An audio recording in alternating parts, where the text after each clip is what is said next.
Bismillahirrahmanirrahim. Assalamualaikum warahmatullahi wabarakatuh. Sebelumnya izin memperkenalkan diri. Nama saya Husni Habibah selaku moderator dari kelompok 4. Pada kesempatan kali ini, saya dan teman-teman saya akan menyampaikan materi mengenai akhlak mahmudah dan akhlak mazmumah. Untuk mempersingkat waktu, saya persilakan kepada para penyaji untuk menyampaikan materinya masing-masing. Terima kasih kepada moderator sudah mempersilahkan saya untuk menjelaskan materi. Di sini saya akan menjelaskan pengertian akhlak. Akhlak menurut bahasa adalah tingkah laku, perbuatan, tabiat, atau perangai. Sedangkan menurut istilah, akhlak merupakan ilmu pengetahuan yang menjelaskan tentang perbuatan baik maupun buruknya manusia. Akhlak juga dapat menentukan hasil akhir dari perbuatan manusia. Akhlak terbagi menjadi dua, yaitu akhlak mahmudah dan akhlak mazmumah. Akhlak mahmudah adalah akhlak yang baik, biasa disebut juga sebagai fadilah atau kelebihan. Menurut Imam Al-Ghazali, akhlak mahmudah merupakan akhlak yang sesuai dengan akal dan syariat. Sedangkan akhlak mazmumah merupakan akhlak yang tercela, akhlak yang dilarang oleh agama. Sekian dari saya. Baik, terima kasih atas waktunya.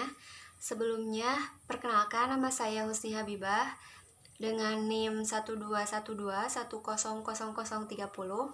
Pada kesempatan kali ini saya akan menjelaskan mengenai macam-macam dari akhlak mazmumah. Macam-macam akhlak mazmumah ini sangatlah banyak, namun di sini hanya mengutip 3 contoh, yaitu yang pertama ada itba'ul hawa atau mengikuti hawa nafsu. Maksudnya adalah sifat seseorang yang memilih mengikuti jeleknya hati, sedangkan oleh hukum syariat Islam hal tersebut dilarang. Contohnya seperti selalu mendahulukan apa yang ia inginkan daripada apa yang ia butuhkan. Yang kedua adalah sifat takabur. Sifat takabur di sini memiliki arti membesarkan diri atau selalu memandang dirinya lebih daripada orang lain. Maksudnya, sifat ini merupakan sikap mental yang dimiliki seseorang yang selalu memandang rendah orang lain, sementara selalu memandang dirinya lebih tinggi dan juga lebih mulia daripada orang lain.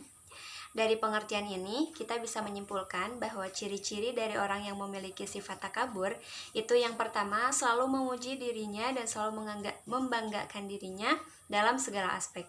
Kemudian yang kedua, selalu meremehkan orang lain. Yang ketiga, selalu memberikan kritik yang menjatuhkan. Yang keempat, selalu berlebihan dalam berpakaian. Dan yang terakhir, selalu berlaga jika dia sedang berbicara.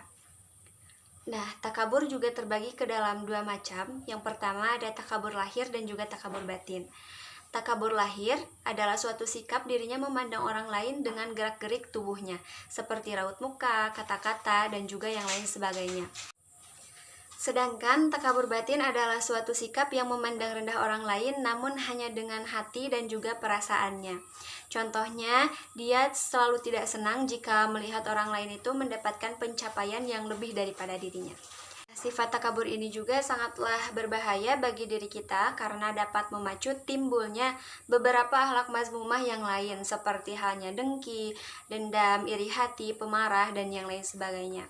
Orang yang memiliki sifat takabur pun sulit untuk berkembang karena dia selalu memilih dalam berteman. Dia selalu memilih orang yang selalu sederajat dengannya dan juga merendahkan orang yang memang lebih bawah daripada dirinya. Kemudian yang ketiga adalah sifat ujub. Sifat ujub di sini berarti membanggakan dirinya sendiri karena merasa memiliki kelebihan yang tidak dimiliki oleh orang lain. Contohnya adalah orang yang berilmu. Maksud orang yang berilmu di sini dimaksudkan kepada orang yang memang suka mencari ilmu namun selalu membanggakan dirinya dan merasa dirinya telah memiliki kesempurnaan dalam menuntut ilmu tersebut, juga memiliki kesempurnaan dalam berakhlak dan juga beramal. Nah, karena sifat tersebut, sifat dirinya yang merasa sudah memiliki kesempurnaan dalam berilmu, dirinya tidak sadar bahwa Allah lah yang memberikan pencapaian kepada dirinya. Akan tetapi, dirinya merasa bahwa pencapaian tersebut adalah merupakan buah hasil dari usahanya sendiri. Mungkin itu saja yang dapat saya sampaikan mengenai macam-macam akhlak mazmumah. Saya silakan kepada pemateri selanjutnya. Macam-macam akhlak mahmudah dan akhlak mazmumah. untuk macam-macam akhlak mahmudah. Yang pertama ada sabar. Sabar secara bahasa yaitu al-habsu yang artinya menahan diri. Sedangkan secara syar'i sabar adalah menahan diri dalam 3 perkara, yaitu ketaatan kepada Allah, hal-hal yang diharamkan, dan takdir Allah yang dirasa pahit atau musibah. Nah, untuk selanjutnya ada jujur. Jujur adalah upaya untuk selalu menyelaraskan perbuatan dan perkataan. Keinginan untuk jujur menyebabkan seorang muslim selalu dapat dipercaya dalam tindakan, ucapan, dan aksi nyata setiap hari. Nah, untuk selanjutnya ada rendah hati. Rendah hati artinya tidak memandang rendah orang lain. Rendah hati sering disebut dengan tawaduk, yang artinya itu tidak angkuh dan tidak sombong. Yang terakhir ada dermawan. Dermawan menurut Kamus Besar Bahasa Indonesia adalah orang-orang yang pemurah hati. Mereka yang gemar berderma atau beramal atau bersedekah. Perkenalkan, nama saya Fitriani dengan NIM 12121000027. Saya akan menjelaskan sifat manusia yang memiliki akhlak mahmudah. Berikut ini sifat-sifat umum dari seseorang yang memiliki akhlak mahmudah. Yang pertama, ada taubat. Taubat merupakan niat yang sungguh-sungguh untuk meninggalkan segala kesalahan dan dosa-dosa besar melalui jalan ilmu, penyesalan, dan berjanji untuk tidak mengulanginya lagi atau taubatan nasuha. Yang kedua, ada juhud. Juhud yakni satu corak kehidupan seorang mukmin yang mengekang jiwa dari segala bentuk kesenangan dunia sambil berusaha meninggalkan semua perkara yang tidak baik. Yang ketiga, takut terhadap Allah, di mana seorang muslim itu mengenali zat Allah melalui sifat-sifat Allah dan mempunyai jiwa yang takut akan melakukan perkara dosa atau perkara yang dilarang oleh agama Islam. Yang keempat, ada mahabbah atau cinta Allah dan Rasul-Nya. Ialah kasih seorang mukmin kepada Allah dan Rasul-Nya melebihi segala yang lain, sehingga melahirkan jiwa yang benar-benar mencintai agama dan rela mengorbankan dirinya ke jalan Allah. Baik, saya Febrianti Kamila. Selanjutnya saya akan melanjutkan materi tentang sifat manusia yang memiliki akhlak mahmudah. Yang kelima, ada sabar. Sabar adalah separuh dari iman. Sabar memang susah untuk dipraktikkan dalam diri seseorang, kecuali mukmin yang kuat imannya dan ridho atas segala ujian dari Allah Subhanahu wa Ta'ala. Yang keenam, syukur, yaitu rasa berterima kasih kepada Allah Subhanahu wa Ta'ala atas segala nikmat yang diberikan. Syukur kepada Allah ini banyak caranya, seperti melaksanakan segala ibadah kepada Allah dengan hati yang ikhlas, selalu memuji Allah dengan menyebut kalimah thayyibah atau perkataan yang baik, seperti Allahu Akbar, Subhanallah, Alhamdulillah, dan sebagainya.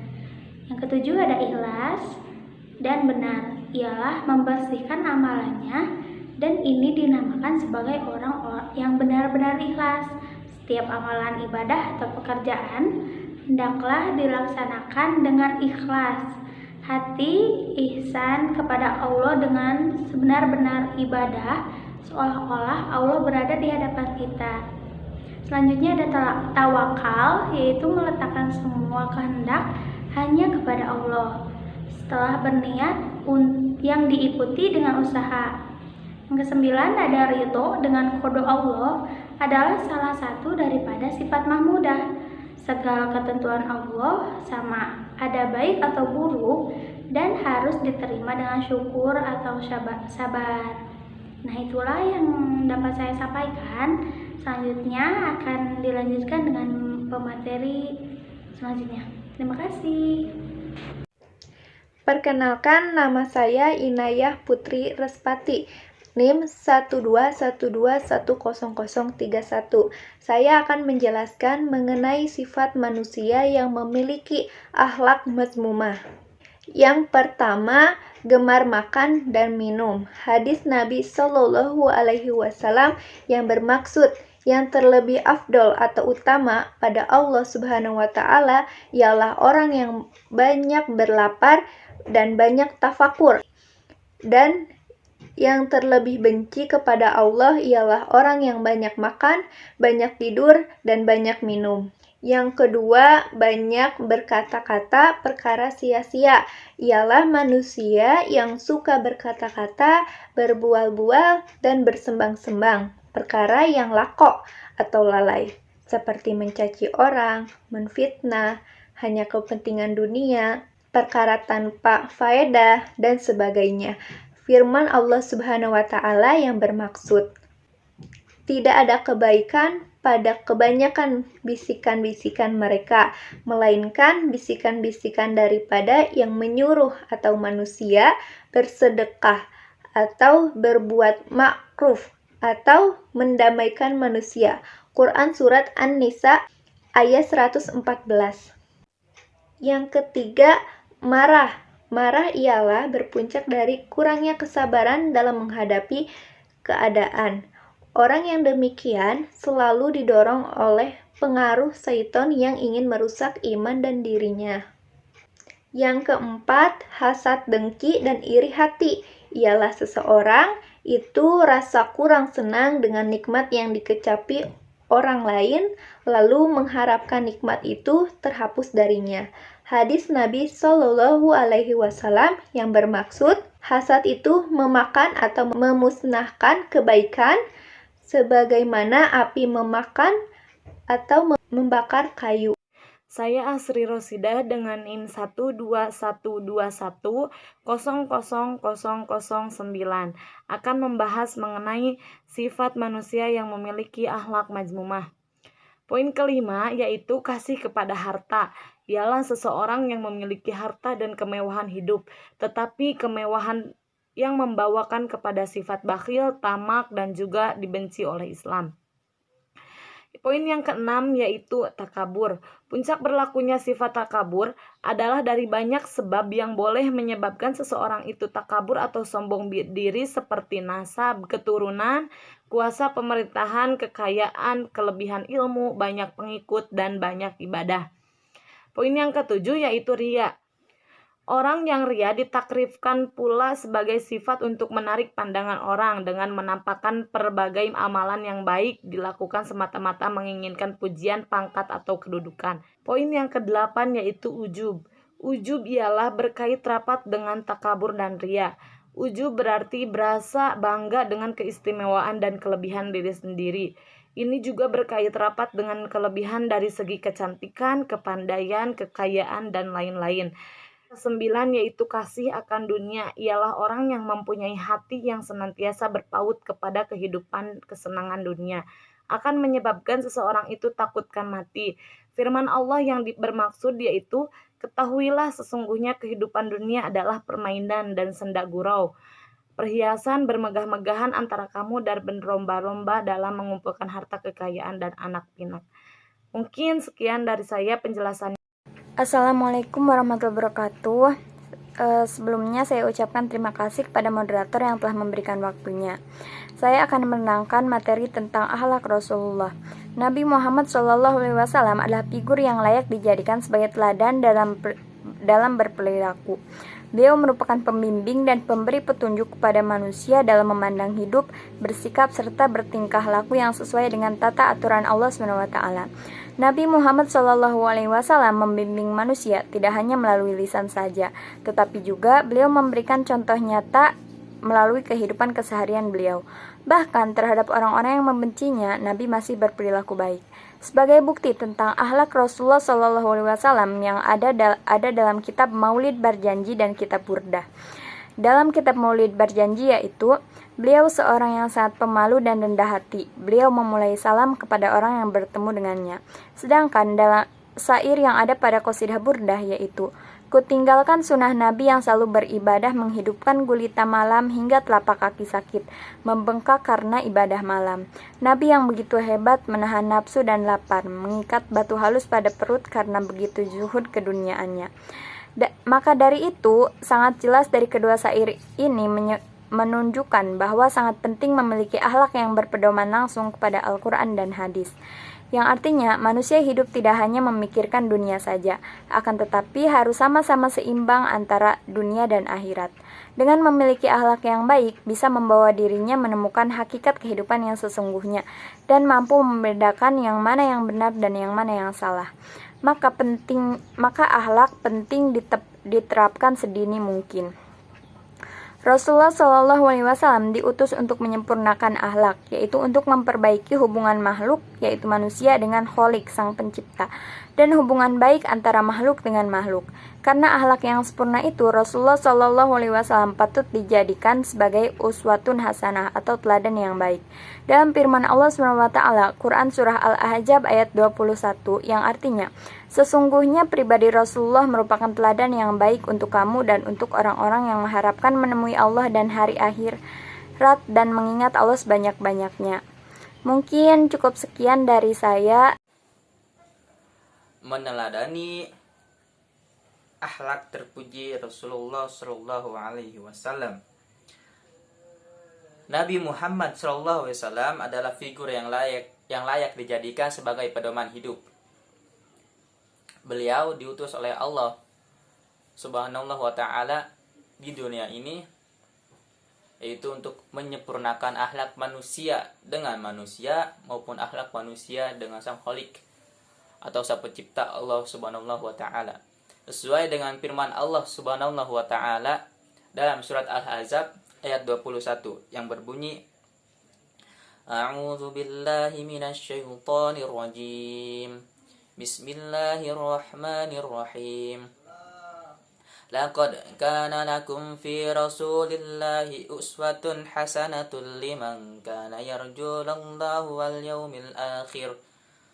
Liman kana yarjullaha wal yawmil akhir wa dzakarallaha katsira. Yang artinya, sungguh telah ada pada diri Rasulullah Sallallahu Alaihi Wasallam itu suri teladan yang baik bagimu, itu bagi orang yang mengharap rahmat Allah dan kedatangan hari kiamat dan yang banyak mengingat Allah. Berdasarkan ayat di atas, orang yang benar-benar ingin bertemu dengan Allah dan mendapat kemenangan yaitu surga di akhirat, maka jadikanlah Rasulullah SAW itu sebagai suri tauladan. Berikut akhlak Rasulullah yang patut diteladani oleh manusia. Yang pertama yaitu ikhlas. Rasulullah Shallallahu Alaihi Wasallam terkenal dengan keikhlasannya, terutama dalam beribadah. Al-Kafawi mendefinisikan ikhlas sebagai meniatkan ibadah sehingga hanya Allah Subhanahu wa Ta'ala semata yang disembah. Pendapat lain menyebutkan ikhlas adalah membersihkan hati, ucapan, dan amal. Ada 3 hal yang harus dilakukan untuk menggapai ikhlas. Yang pertama yaitu jauhi sifat tamak. Yang kedua, tidak mengharap pujian dari orang lain. Yang ketiga, itu lakukan dengan teguh atau dengan sepenuh hati. Setelah ketiga hal tersebut sudah dilakukan, maka keikhlasan itu akan muncul. Yang kedua yaitu yakin dan tawakal. Yakin dan tawakal adalah akhlak Rasulullah SAW yang patut dicontoh oleh setiap umat Islam dalam menjalankan segala urusan, baik urusan dunia maupun urusan agama atau akhirat. Bahkan Allah Subhanahu wa Ta'ala telah memerintahkan umat manusia untuk bertawakal kepadanya. Bertawakal di sini berarti menyerahkan segala urusan itu hanya kepada Allah Subhanahu wa Ta'ala. Sesuai dengan surat Al-Maidah ayat 23 yang berarti, serbulah mereka melalui pintu gerbang negeri itu. Jika kamu masukinya, niscaya kamu akan menang. Dan bertawakallah kamu hanya kepada Allah jika kamu orang-orang yang beriman. Dalam sebuah hadis yang berasal dari Umar bin Khattab radhiyallahu anhu, Rasulullah Shallallahu Alaihi Wasallam bersabda, sungguh seandainya kalian bertawakal kepada Allah sebenar-benarnya tawakal, niscaya kalian akan diberi rezeki sebagaimana rezeki burung-burung, Mereka berangkat pagi-pagi dalam keadaan lapar dan pulang sore hari dalam keadaan kenyang. Hadis riwayat Ahmad, At-Tirmidzi dan Ibnu Majah. Yang ketiga yaitu jujur. Nabi Muhammad SAW memiliki sifat as-sidik, yaitu jujur. Kejujuran beliau sudah diasah pada sejak kecil dalam hal berdagang. Bersama pamannya Abu Thalib, kejujuran adalah salah satu bukti keimanan seseorang. Kejujuran akan mengantarkan hidup menuju ketenangan.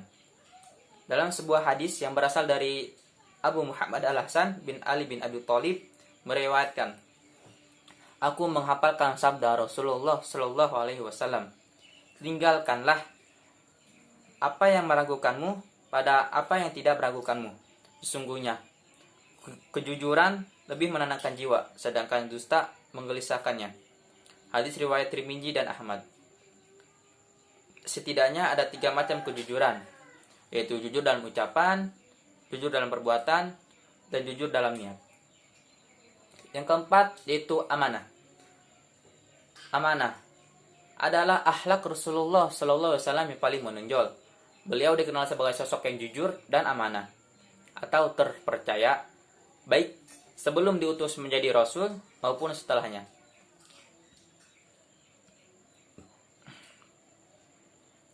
Hal itulah yang menjadikan masyarakat Arab memilih beliau untuk menjaga barang titipannya.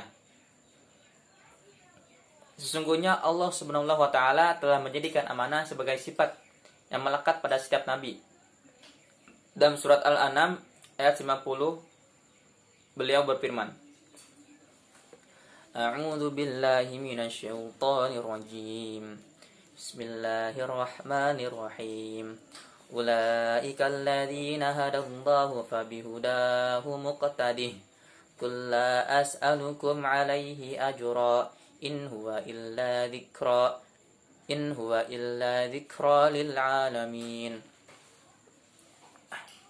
Yang artinya, mereka itulah para nabi yang telah diberi petunjuk oleh Allah Subhanahu wa taala, maka ikutilah petunjuk mereka. Dalam ayat tersebut, Allah Subhanahu wa taala memerintahkan kepada manusia untuk mengikuti jejak para nabi. Salah satunya yaitu amanah. Kelima yaitu murah senyum dan selalu ceria. Rasulullah SAW adalah sosok yang murah senyum dan selalu ceria. Beliau juga selalu mengeluarkan perkataan yang baik. Dalam sebuah hadis disebutkan bahwa perkataan yang baik akan menaikkan derajat seseorang. Rasulullah SAW bersabda, dan yang termasuk mengangkat derajat adalah perkataan yang baik, menyebarkan salam, memberi makanan, sholat malam saat manusia dalam keadaan tidur. Hadis riwayat Ahmad dan disahihkan oleh Al-Allamah Al-Albani dalam Sahih Al-Jami. Orang yang memiliki senyuman hangat, berkata baik, dan selalu ceria adalah orang yang akan selalu dirindukan dan dicintai oleh umat Islam. Adapun buah dari bermuka ceria akan menumbuhkan kecintaan terhadap sesama kaum muslimin, menumbuhkan kenyamanan saat bertemu sesama muslimin, mendapat ridha Allah Subhanahu wa taala dan mengikuti Rasulullah sallallahu alaihi wasallam. Meneladani akhlak Rasulullah sallallahu alaihi wasallam merupakan salah satu bentuk ketaatan kita kepada beliau. Akhlak terpuji adalah cara paling utama untuk mendekatkan diri kepada Allah Subhanahu wa taala. Perkenalkan, nama saya Alpilda Febriani Sani. Saya akan menjelaskan akhlak para sahabat. Sepeninggalan Rasulullah SAW, para sahabat inilah yang dijadikan contoh dan teladan umat. Umat pun berusaha menaati perintah Nabi SAW untuk memuliakan sahabat, sebab mereka adalah generasi terbaik dari umat Islam. Dari Umar bin Khattab radhiyallahu anhu, Rasulullah SAW bersabda, muliakanlah para sahabatku, karena sesungguhnya mereka adalah generasi terbaik kalian. Hadis riwayat Ibnu Humaid dan Al-Hakim dengan sanad sahih. Lihat Mishkat Al-Mashhabi Syekh Nasyaruddin Al-Albani dari Abu Musa Al-Asy'ari radhiyallahu anha. Rasulullah SAW bersabda, bintang-bintang itu penjaga bagi langit. Jika ia lenyap, terjadilah pada langit apa yang telah dijanjikan. Aku adalah penjaga bagi sahabatku. Jika aku telah tiada, akan terjadi pada sahabatku apa yang dijanjikan. Dan para sahabatku adalah penjaga umat ini. Jika mereka tiada, akan terjadi pada umat ini apa yang dijanjikan. Hadis riwayat Muslim nomor 2531. Oleh karena itu, umat Islam dilarang mencela dan mencaci maki sesama muslim, terutama sahabat-sahabat Rasulullah SAW. Janganlah kalian mencaci para sahabatku. Jika di antara kalian menginfakkan emas sebesar gunung Uhud pun belum menyamai segenggam dari mereka dan tidak pula setengah genggam dari mereka. Sahih Bukhari. Dari ungkapan tersebut tampak jelas kemuliaan dan keagungan dari pribadi-pribadi sahabat Rasulullah SAW. Bisa diistilahkan, kita umat saat ini mau berinfak sebesar gunung Uhud pun kemuliaan dan pahalanya belum seberapa dengan apa yang dilakukan para sahabat. Bahkan jumlahnya tidak dari segenggam atau setengah genggam emas yang diinfakkan. Sebab para sahabat itu telah berjuang bersama dengan Rasulullah SAW. Bahkan mereka rela menyerahkan harta, jiwa, raga, dan keluarga mereka demi menegakkan agama Islam.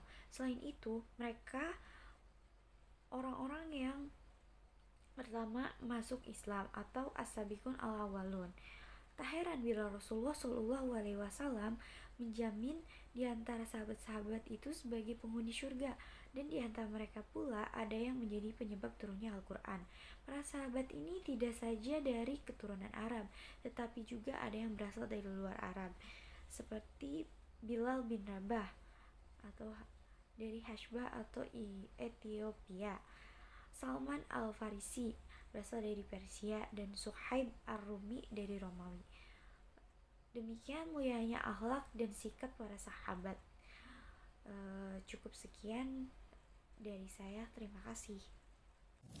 Bismillahirrahmanirrahim. Di sini saya akan menjelaskan sedikit tentang akhlak zaman sekarang. Banyak sekali yang mempengaruhi akhlak atau kepribadian anak. Terdapat dua faktor besar yang mempengaruhi kepribadian anak. Yang pertama yaitu faktor internal. Faktor internal yaitu adalah faktor yang berasal dari diri sendiri, dari diri anak itu sendiri. Faktor internal ini biasanya merupakan faktor genetis atau bawaan sejak lahir, dan merupakan pengaruh keturunan dari salah satu sifat yang dimiliki oleh orang tuanya, atau bisa jadi kombinasi dari kedua sifat orang tuanya. Misalnya ayahnya atau ibunya mempunyai sifat pemarah, maka kemungkinan besar anaknya pun akan mempunyai sifat tersebut. Yang kedua yaitu ada faktor eksternal, yaitu merupakan faktor yang berasal bukan dari diri anak itu sendiri. Faktor eksternal ini kemungkinan merupakan pengaruh yang berasal dari lingkungan terkecilnya, yaitu sebagai berikut. Yang pertama ada keluarga. Keluarga dipandang sangat sebagai pembentuk utama kepribadian seorang anak. Dapat dikatakan seperti itu karena keluarga merupakan lingkungan sosial pertama yang menjadi pusat bahwasanya orang tua dapat mengidentifikasi kepribadian anak tersebut. Anak banyak menghabiskan waktunya bersama orang tua, maka akan terbentuk kedekatan antara orang tua dan anaknya. Yang kedua yaitu ada kebudayaan. Dapat dilihat dari perbedaan antara kebudayaan masyarakat zaman dulu dan masyarakat zaman sekarang. Masyarakat zaman dulu sangat sulit untuk mendapatkan informasi, sedangkan di zaman sekarang ini sangat mudah untuk mencari informasi. Yang ketiga yaitu ada teman sebaya. Ketika anak bergabung atau bergaul dengan teman sebaya yang baik, maka secara otomatis anak pun akan mempunyai kepribadian yang baik juga. Adapun sebaliknya, apabila anak bergaul dengan teman sebayanya yang kurang baik, kemungkinan besar anak tersebut juga akan menuruti sifat yang buruk tersebut. Yang keempat yaitu ada sekolah. Sekolah juga mempengaruhi kepribadian seorang anak yang ditekankan pada sifat seorang pendidik atau pengajar atau yang sering kita sebut sebagai guru. Sikap dan perilaku seorang pendidik tercermin dalam hubungannya dengan siswa. Sikap pendidik dipengaruhi oleh beberapa faktor, yaitu budaya guru terhadap siswa, sikap pendidik terhadap siswa, metode yang digunakan oleh pendidik, penegakan kedisiplinan yang diterapkan oleh sekolah. Yang kelima yaitu ada gadget. Pada zaman sekarang ini, gadget sudah sangat biasa untuk anak kecil. Nah, di situ ada peran orang tua yang harus memantau dan mengontrol apa saja yang layak ditonton oleh anaknya.